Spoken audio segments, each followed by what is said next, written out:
ఈరోజు గుంటూరు ఎంపీ గారు పెమ్మసాని చంద్రశేఖర్ గారి గురించి తెలుసుకున్నాం. 1976 మార్చి 7న ఆంధ్రప్రదేశ్లోని గుంటూరు జిల్లా బుర్రిపాలెంలోని పెమ్మసాని సాంబశివరావు సువర్ణ దంపతులకు వ్యవసాయ కుటుంబంలో జన్మించారు. చంద్రశేఖర్ గారు వారికి రవిశంకర్ అనే సోదరుడు ఉన్నారు. మధ్యతరగతి కుటుంబంలో జన్మించిన చంద్రశేఖర్ గారు చిన్నప్పటి నుంచి సాదాసీదా జీవితాన్ని గడిపారు. పెమ్మసాని చంద్రశేఖర్ గారు బుర్రిపాలెంలో జన్మించినప్పటికీ తన తండ్రి నరసరావుపేటలోని హోటల్ నడపటం చంద్రశేఖర్కు తన చిన్నతనంలోనే కొంతకాలం నరసరావుపేటలో గడిపారు. 1991 సంవత్సరంలో 10వ తరగతి, 93వ సంవత్సరంలో ఇంటర్మీడియట్ పూర్తి చేశారు.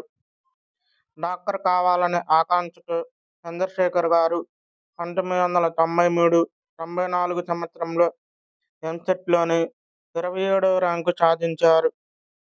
తరువాత చంద్రశేఖర్ గారు హైదరాబాద్లోని ఉస్మానియా మెడికల్ కాలేజీలో సీట్ సంపాదించారు. తెలుగు మీడియంలో చదివినా ఇంత మంచి ర్యాంక్ సాధించాడని అప్పట్లో చంద్రశేఖర్ గారిని అభినందించారు. చంద్రశేఖర్ గారు మెడిసిన్ పూర్తి చేసిన తర్వాత పోస్ట్ గ్రాడ్యుయేట్ కోసం 2000 సంవత్సరంలో అమెరికాకు వెళ్ళి పీజీ 2005 సంవత్సరంలో అమెరికాలోని కిస్సింజర్ మెడికల్ సెంటర్ నుంచి ఇంటర్నల్ మెడిసిన్ ఎండి పట్టా అందుకొని ఆ తర్వాత జాన్స్ హాప్కిన్స్ యూనివర్సిటీ 5 ఏళ్ల పాటు టీచింగ్ ఫ్యాకల్టీగా పనిచేశారు. పెమ్మసాని చంద్రశేఖర్ గారి సతీమణి పేరు కోనేరు రత్న.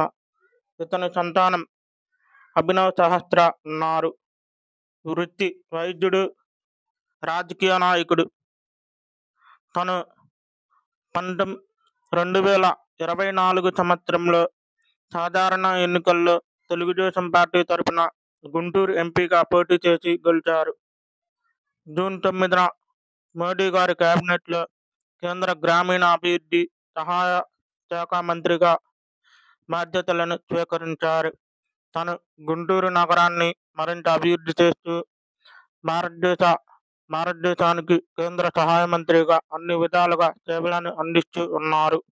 పెమ్మసాని గారి గురించి మీ అభిప్రాయాన్ని కామెంట్ రూపంలో తెలియజేయండి.